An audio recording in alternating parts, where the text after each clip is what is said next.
If you've ever tried to feel something your body won't let you feel, especially anger, today we're breaking down why that happens and how to shift it.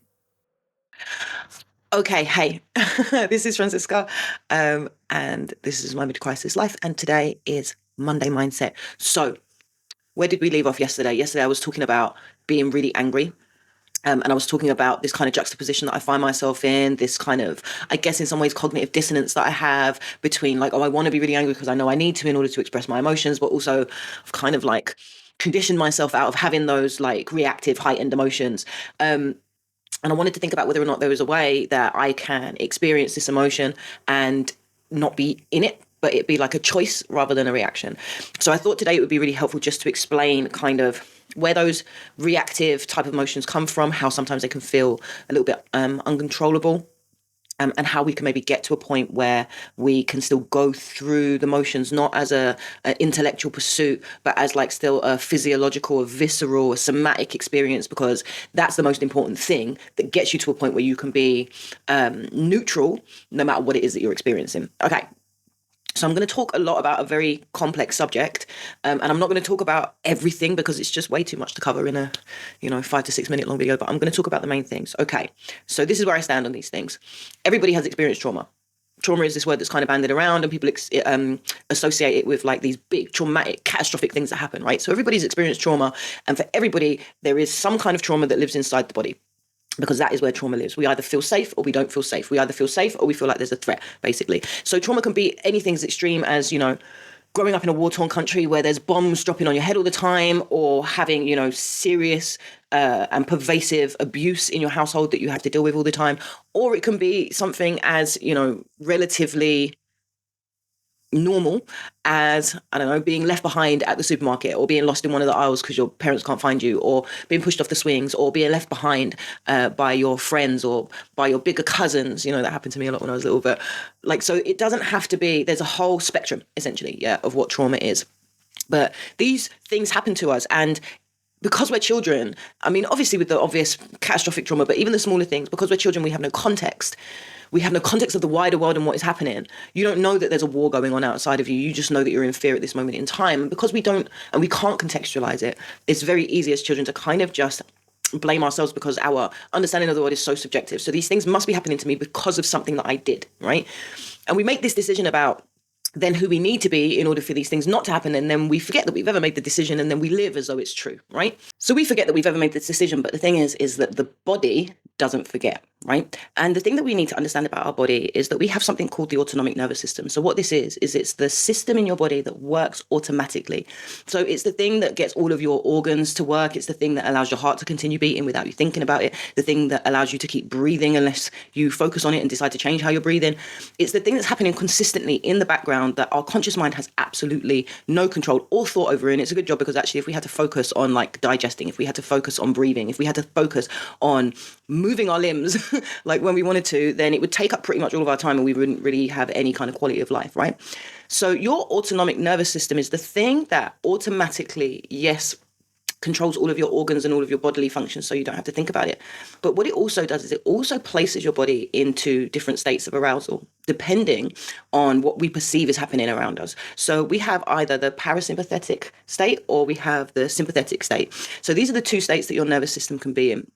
And to make it really simple, it's a lot more complicated, but parasympathetic basically just means that you are in rest and relaxation. Your body is in restoration mode. There's nothing to worry about. There's no threat happening outside of you that you need to be alert to. And then your sympathetic state is where your nervous system is aware that there's a threat, and different chemicals start pumping through your body. It shuts off certain things, certain organs, certain thinking modes, so that you can focus on the threat at hand until that threat has passed, and then your body should go back into parasympathetic. So your sympathetic nervous system is basically fight or flight, which is a term that I'm sure everybody has heard of.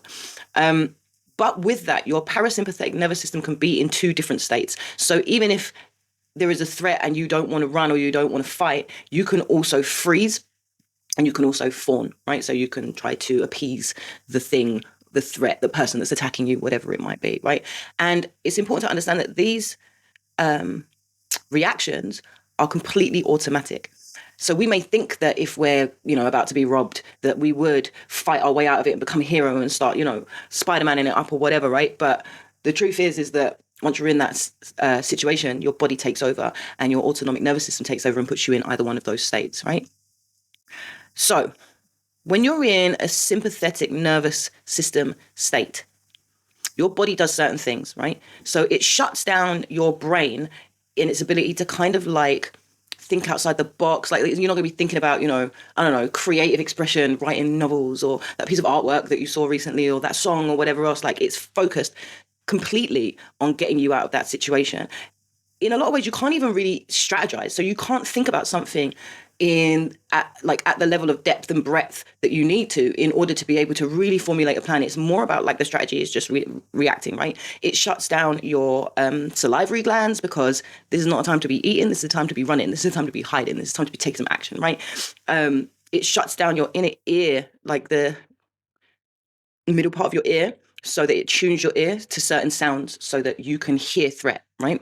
So it's like, when you're in that state, it's really difficult to manage and process your emotions because you're in a very reactive state, right? Everything has become heightened, and then everything has also sort of shut down at the same time, right? And this is often the state where our emotions come out. We're usually reacting to some kind of perceived threat where we don't feel safe, and we've gone into sympathetic mode and we're reacting, right? And this is usually where you see people crying, screaming, shouting, becoming angry, becoming distressed in some way or another, because this is the state that we're in, right?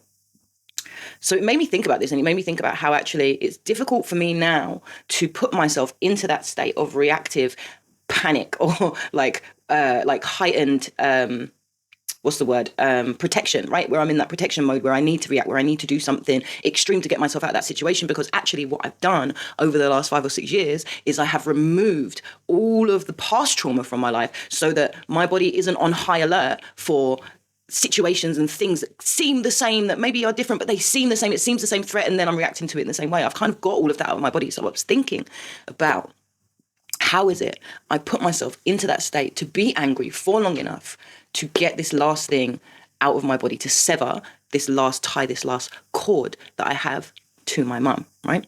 And it's like, can we engineer from a safe place of safety, from that parasympathetic state, can we engineer the same force of emotions that we have when we react to a threat, in order to move through that fear, that threat, that feeling of not being safe, while still in a safe space? And that's the thing that I really want to think about. Can I use that parasympathetic state, that place of creation, because this is where we play, this is where we feel more creative, this is where we're having fun, right? Where life feels safe, and we can think, and our senses are alive in a completely different way. That's not about panic, and it's not about safety or protection or fear.